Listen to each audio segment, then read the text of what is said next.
आज जब हम सोकर उठे हैं तो मेरे मोबाइल पे मेरे भाई का मैसेज आया हुआ था। मैसेज में लिखा हुआ था, बिना बोले हुए चुपचाप नहा लेना। जब हमने उससे पूछा कि ऐसा क्यों क्यों हम तुम्हारे कहने पे बिना बोले हुए नहा ले, तो वो बोलता है कि आज मौनी अमावस्या है। तो हमने पूछा ऐसे नहाने से क्या फायदा होगा भाई। तो उसको तो कुछ पता था नहीं और दूसरे को ज्ञान दे रहा है नहाने के लिए।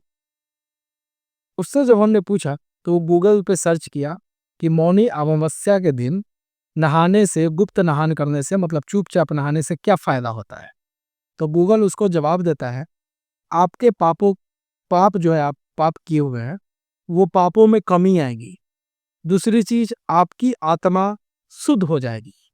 तीसरी चीज, आपके पितरों को मोक्ष मिलेगा।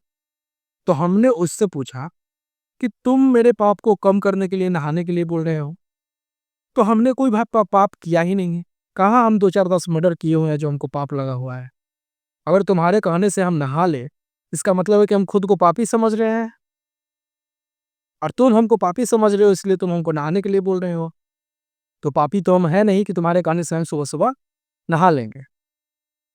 दूसरी चीज, उसके हिसाब से मैं अगर सुबह आज हम नहा लेते तो मेरा आत्मा शुद्ध हो जाता।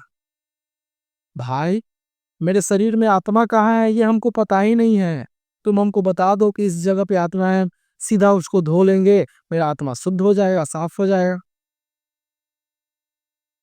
तीसरी चीज, उसके हिसाब से मेरे पितृ को मोक्ष मिलेगा।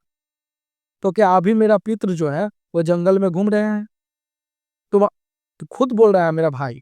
तो उसके हिसाब से जो मेरे पितृ हैं वो अभी जंगल में भटक रहे हैं। अगर हम नहीं नहाएंगे तो वो जंगल में ही रह जाएंगे। अब दूसरी बात, अगर मौनी अमावस्या के दिन नहाने से मेरे पितृ को मोक्ष मिलेगा, तो फिर जब वो मरे थे तो उस टाइम पिंडदान, ब्रह्मभोज, लोगों को खिलाना, इतना सारा पैसा बर्बाद करने की क्या जरूरत थी। वो मर जाते, उसके बाद हम सीधा सीधे उनके लिए अमावस्या के दिन नहा लेते।